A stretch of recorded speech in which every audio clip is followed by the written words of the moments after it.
On this edition of Independent Sources, Russians in the 9th District, how that immigrant community helped an underdog win a longtime Democratic stronghold in New York City. President Bush and the Arab Spring.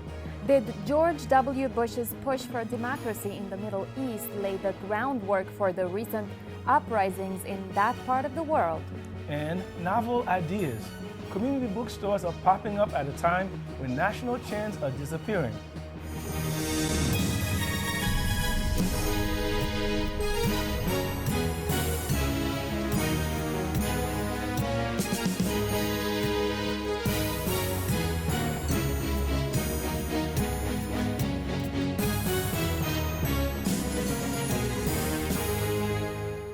Welcome to Independent Sources. I'm Gary Pierre-Pierre. And I'm Viano Ravinka. Bob Turner's recent victory in New York's 9th District supposedly sent a strong message to the White House. Republicans were riding such a massive wave of displeasure with Democrats that they could siege a longtime party stronghold. Turner's victory also sounded another message. Immigrant groups in New York should not be ignored, as his victory was in great part attributed to the Russian voter turnout. I sat down with New York One host Errol Lewis and Russian reporter Ari Kagan to talk about the Russians' role in Turner's triumph. Thank you both for joining us in studio today. Errol, let me start with you. Tell us who Bob Turner is to get a sense of how he was able to turn the tide so strongly in his favor and make this district Republican for the first time since 1922. He is a retired cable television executive, and so he has a lot of private sector experience, but he'd never run for any office. He'd never served in any administration. He really did not have a public profile at all. To hear him tell it, he got disgusted with what he saw going on, and he wanted to help whoever was going to run against the Democrats. He didn't want to see them get another routine victory. And when he found out that there was no challenger, this is what he did last year, he decided to run. And he did better than expected last year. He ran against Anthony Weiner, a longtime incumbent, and he got 40% of the vote. And after Weiner left in a scandal this year, he decided to do it again. And the political thinking, the strategic thinking, was that you'd start with that same 40% of people who liked him and then be able to build on it. And that was the starting point for his strategy. And he never looked back. He really he closed I think it was a 6 or 12-point deficit in the polls, and going into election day, he was ahead 6 points. It was an amazing swing in really just a few weeks. Ari, the Russian community that he won is known to be generally apathetic in regards to voting. What energized the community into going to the polls? First of all, I disagree that community is not voting. It is changing, you know, it's like I believe last year it was special elections for city council when David Greenfield won the seat. And nobody expected Russian community to turn out for a special election for city council from Borough Park in Midwood. And same story here. One of the reasons why community was so energized is a lot of people are just unhappy with what they see regarding economy and foreign policy, specifically towards Israel. And if you're talking about economy, people are like very dissatisfied, like with unemployment, with prices on food, if you want, you know. And they blame current administration, they blame Democrats, and partially they assume that Assemblyman David Veprin, who was considered a friend of the Russian-speaking community, as a part of this establishment, and as more David Veprin said that I was endorsed by this congressman and this assemblyman and this councilman and that Democratic Party and this Democratic Party. Has more, he said that it was even more anti-establishment vote, like a protest vote, I would say. Plus Turner actively campaigned in the Russian-speaking community, not just last year, but this year as well, actively campaigned, put a lot of money, a lot of energy. I saw him many, many times in South Brooklyn and in Forest Hills, at Russian events. And Bob Turner put some money into advertising on a radio station that really made the call amongst the people in the community to come to the poll and vote for Turner. Errol, tell us about that. Very much so. We interviewed Bob Turner the day after he won, and I asked him, well, gee, how did you do it? And in particular, he had been seriously outspent. The Democrats had poured a lot of money into his opponent's campaign, into the weapon campaign. And Bob Turner also did not seem to have sort of the media presence. There were people in the district who were telling us they'd never seen any mailings from Bob Turner. They didn't see the billboards. They didn't see the TV ads. They didn't think that he was doing very much. The day after he won, I asked him, gee, how did you do it? And he said, well, we didn't have a lot of money for mailing. That's why you didn't see it. We spent it all on Russian radio. And it was a real revelation to me, because I had interviewed all kinds of different strategists. I mean, week after week. We have our Consultants Corner, where we talk to political consultants every Monday. We had our Wise Guy segments with Ed Koch and Al D'Amato and Carl McCall. We have our Reporters Roundtable every Friday, and we talk to a bunch of, and nobody had identified this as something that was happening. And so, in effect, it happened below the radar, and it really allowed Turner to build up a huge vote, which is really what his margin of victory was. I agree. David's on radio, which was a big booster, I would say, for Bob Turner. Besides advertising, he also financed direct mailing in Russian language all over the district, not just in South Brooklyn, but also in Forest Hills, Rego Park, and Kew Gardens. He also managed to pull off, he met with some key leaders, I would say, and key community activists, because it's not just general, oh, he is endorsed by Ed Koch. But if he is endorsed by your neighbor that you know, or leader of organization that you like very much, it's more important for some people than some big names that candidates are saying, oh, I'm endorsed by this elected official or that elected official. In fact, I know in South Brooklyn, practically every Russian immigrant voter received a letter from every single elected official who endorsed David Veprin. And it had completely opposite effect by the end of the day, because they realized, hey, again, establishment wants to impose on us a candidate, and we prefer to rebel, So certainly, from what you're saying, a savvy initiative by Bob Turner to tap into this community and their conservative views. You also mentioned Israel, and I'd like to ask you, who makes up the community? I know that a lot of Russian Americans have immigrated into the United States through Israel. Is that the case? It's correct, but also I did not immigrate through Israel. I'm a Russian-speaking Jew, Ari Kagan. A majority of Russian-speaking voters are Jewish. They're some vote religious. I read in some articles, that Russian Orthodox Jews, that's not the case. We're talking about maybe 100, 200 people of Russian Orthodox Jews. But in general, Russian-speaking community is mostly Jewish. Most of Russian-speaking immigrants came to America as Jewish refugees. We have friends and relatives. I have a lot of close relatives in Israel. I was in Israel several times. Israel is very close to my heart and very close to hearts of many, many people in our community. And if President of the United States is saying the day before Prime Minister of Israel coming to the White House, something that how Israel should look like, what should be the borders the day before Prime Minister came, and mentioning 1967, the year I was born, to me it was it was absolutely wrong step for President even to mention 1967, in my opinion, because again, it was not after the negotiation with Prime Minister, it was the day before leader of sovereign nation came to the United States. So some people think in our community that President learned his lesson from this election. So Israel played a role into how the community voted. Huge role. Errol, do you think that this example of politicians looking at ethnic communities and campaigning there, trying to getting their vote, and this successful model here would be applied by politicians to come? Oh, sure. Well, this is that's the story of New York politics, and has been for a couple of centuries now, is that you go to the communities that you're looking for and you make a straight appeal to them. I mean, the way I've written about it is I've said all politics is tribal. You know, they say all politics is local. In New York, all politics is tribal.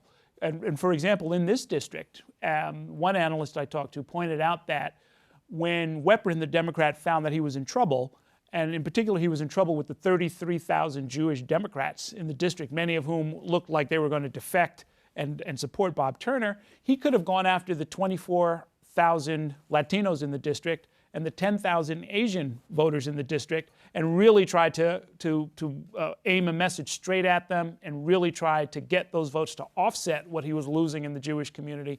And he failed to do that. And when you don't understand what's going on in front of you and you're not sensitive to these very deeply heartfelt issues, in this case it was Israel, you lose in New York. That's how you lose. That's how you lose a race. That's how you lose a community. And I've covered many people who failed to adapt when their communities were changing. I remember writing a number of stories about when Jimmy Meng got elected in Flushing, where there had been a Jewish assemblyman, Barry Grudenchik, for a couple of terms. And the community was changing. And, I remember going to Grudenchik's office, and all of the signs, every other office in that office building, it was in Korean or Chinese. And he didn't speak Korean, and he didn't speak Chinese, and he hired a lot of people who did, but he had to really try to adapt very quickly. And he failed to do so, and that's how we got the first Asian American assemblyman in Queens. Unfortunately, we have to end the conversation here. Errol Louis, Ari Kagan, thank you for being with us today. Thank you. Thank you. When we come back, a possible link between uprisings in the Middle East and President George W. Bush's policies. Before that, Marlene Peralta has some other news. Thanks, Gary. Here's a look at some headlines from the ethnic media. Over 300 Chinese in the city are seeking help from the Ling Sing Association after falling victim to a pyramid scheme. U.S.-China press reports that the group wants to bring the CEO of Haman International Corporation to justice. It's estimated that nearly 4,000 people have reported losses of between $11,000 to $100,000. The scheme targeted mostly women. They were required to invest an initial of $11,000 to help run the company's antique auctions. A representative of the Ling Sing Association says that even more people may have been affected by this scheme but are afraid to come forward because of their immigration status. From the forward, Orthodox women are looking for alternatives to dress more stylish without giving up modesty as Jewish law demands. Sinis or modesty is a practice that mandates a woman to cover up her arms, upper legs, and if she's married, her hair. Some of the more modern styles have spurred debates about whether Orthodox women should be allowed to use very tight clothing or not follow the spirit of the law in their efforts to look modern. Dress code in the Jewish community is so important that some schools can decide whether to admit a student based on the way their parents dress. One of the 2011 recipients of the MacArthur Foundation Genius Fellowship, Dr. Tia Miles, is spreading the word on the little documented relationship between Blacks and Cherokees. The University of Michigan professor told the Loop21.com that she was shocked to find out she won the fellowship for her research in that area. Dr. Miles said the Cherokee Nation was just one of the many groups in America's history to promote anti-Black prejudice. Her award came a few days after the Cherokee Nation granted full citizenship status to those Black freedmen, descendants of enslaved Afro-Cherokees. Those were just a few headlines from the ethnic media. Back to Gary and Vianora in the studio. There's a debate brewing amid some circles as to whether President George W. Bush's once scoffed-at proposal of democracy in the Middle East laid the seeds for the now historical Arab Spring.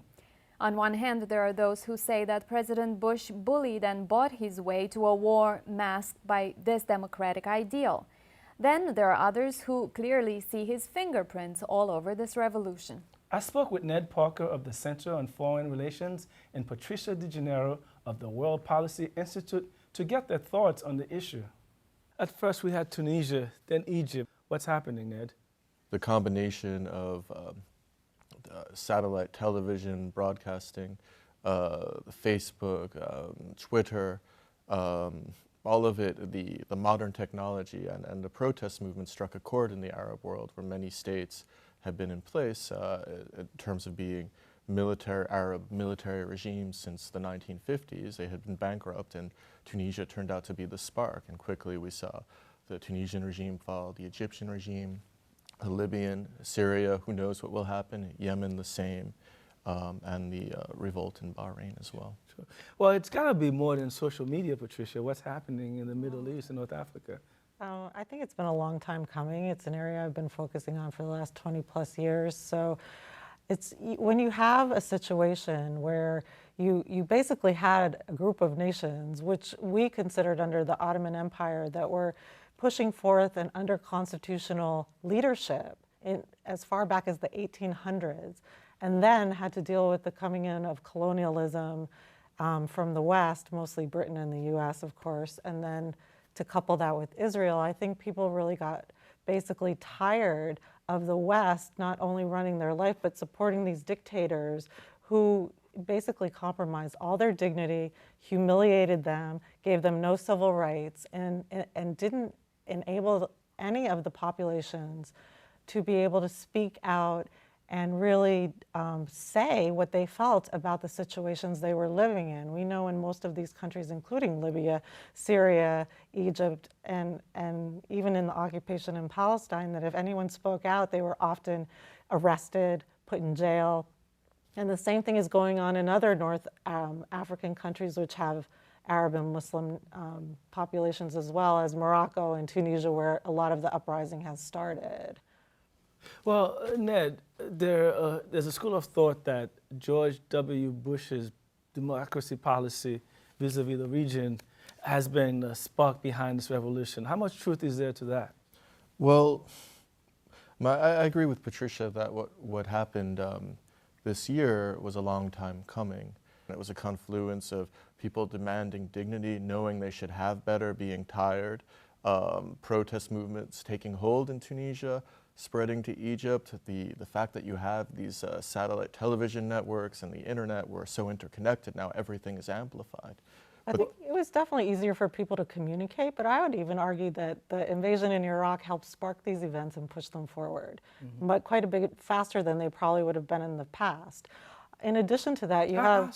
How did a war in Iraq spark revolution? Well, it added to that feeling of humiliation and lack of dignity, and this continued interference from the West that leaves Arab populations unable basically to have any control over their own social justice and their own civil rights. So you have dictators that the West has been supporting over the years who have been compromising these over decades.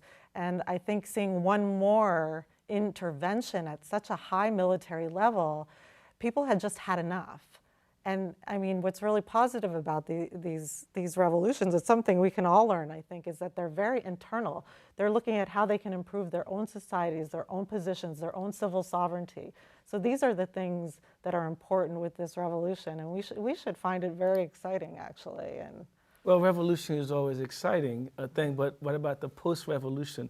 What kind of governments will emerge out of all these countries? I mean, are we likely to see Jeffersonian democracy, or what's the options? Where do we go from here?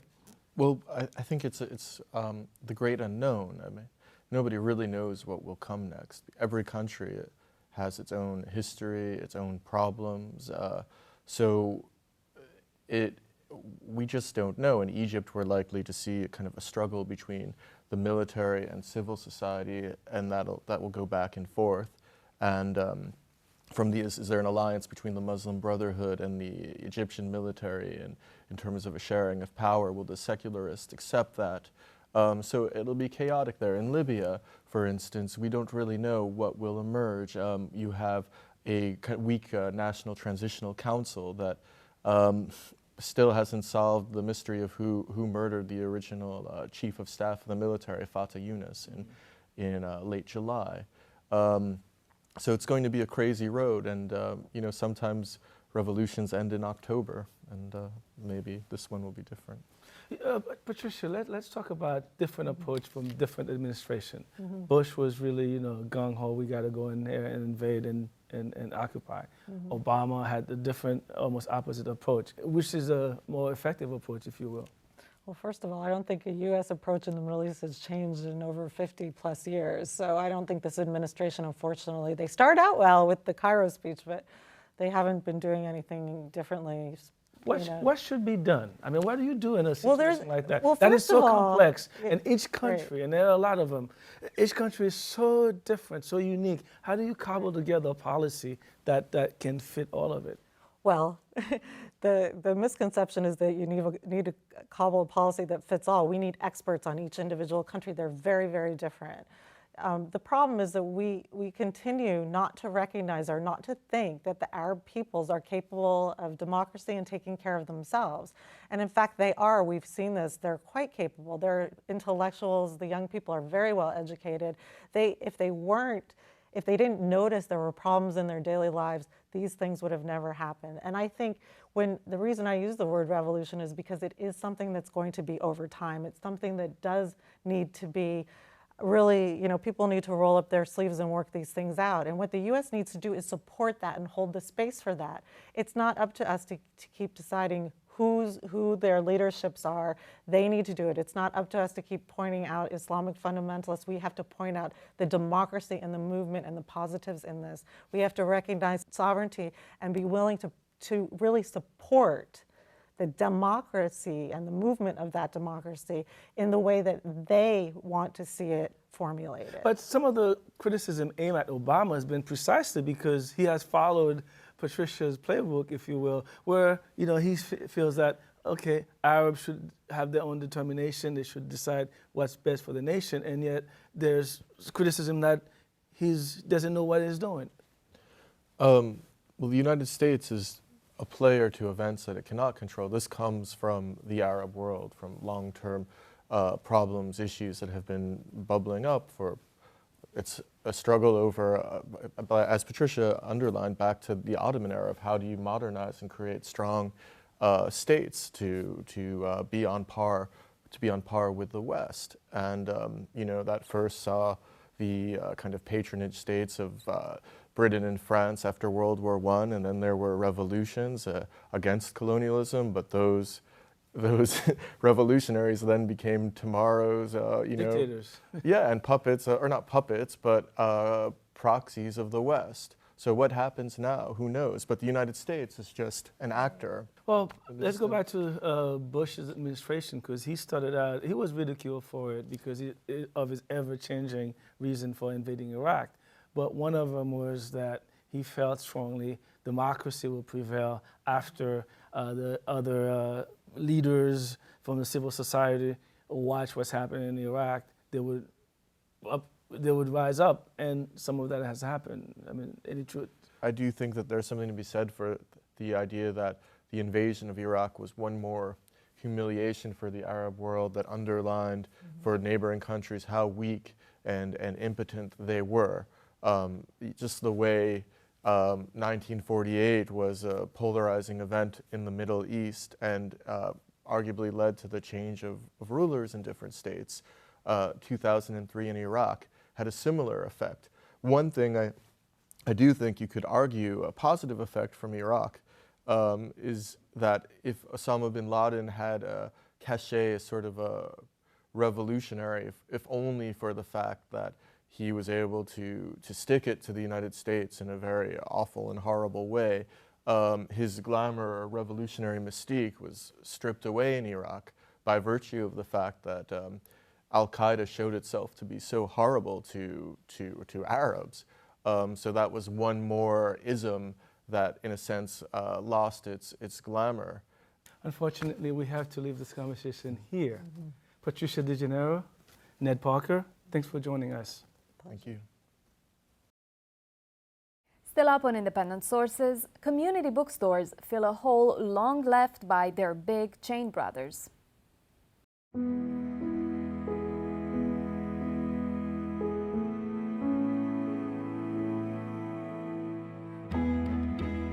Do your part.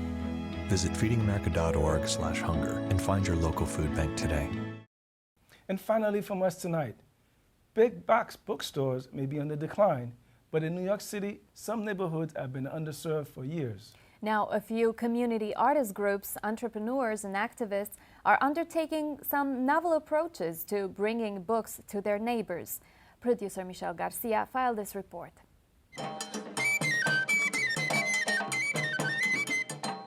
At the Harlem Book Fair, books abound, from high-lit to chick-lit. Street fairs are just one creative way to bring books to people. But in the literary capital of the world, finding a bookstore in some neighborhoods can be tough. The closest bookstore is on 86th Street, and technically that's not El Barrio. She dreams of finding a storefront home for her online bookstore La Casa Azul, the Blue House, right here in East Harlem. We have galleries, we have a theater, we have museums, we have murals. There's no place that I feel writers and authors and lovers of literature can come together. Booksellers say the #1 challenge to opening a shop? A tough real estate market. But sometimes a special deal comes along. We are in Washington Heights at the Word Up pop-up bookstore. This space normally runs about $9,000 a month. But this summer, the Northern Manhattan Arts Alliance convinced the landlord Vantage Properties to donate the empty storefront at no cost until the end of November. It's good publicity for the landlord, and for the community, Word Up is more than just books. Looking in through Wing Fang's fogged window, she could see golden things, Buddha miniatures, incense holders, and lanterns hanging over the counter in dim fluorescent lighting, secrets on the other side of the threshold. She truly suspected that she was about to become Chinese. They all volunteer. So there's the Latinos, there's the Asian, there's the African Americans, there's everybody coming together. If you think you want to do something, say it out loud and then do it. That's what I want this space to be. This is our space. This is a new take on a bookstore. It's more than a bookstore. It's a community place for artists. 5 new independent bookstores opened in the city in the last year. Booksellers say the trend is to go local, to create a community shop. That's how Greenlight Bookstore in Fort Greene, Brooklyn got its start. We were blogging about our business plan long before the business actually existed. With no capital to get started, she entered her plan in a local competition and won. Through the publicity, she found a business partner and drew the attention of the Fort Greene Association. The association invited them into the neighborhood and rallied the community. The community ended up investing about $70,000. Through this program we came up with called the Community Lender Program, where we invited people to invest up to $1,000 and more, and we would pay them back over the course of 5 years. They took the money and made their case with a bank and a forgiving landlord who made a deal. But how to create a community bookstore and not become a symbol of the gentrifying force that changes the neighborhood? We put a lot of emphasis in our events on hosting a lot of African American authors, which is, traditionally kind of what the demographic has been here. And there's an incredible amount of creative talent happening in this neighborhood. I mean, we feel like we just want to be able to be a part of what's already happening. In Spanish Harlem, Aurora Anaya Cerda is scouting locations, pursuing her dream of opening a storefront. So we are on Lexington Avenue. We're right in front of a commercial space that is vacant. It's been vacant for a while. She started a campaign using books and her body as a canvas. The project shows me with words written all over me, but also the different pictures of book covers to just show, like, these are the books that we would carry in the store. These are the books that you can come and read. Let's just imagine that this could be where La Casa Azul can be. For Independent Sources, I'm Michelle Garcia. That's our show this week. Thanks for staying tuned. Till next time, be independent-minded. you.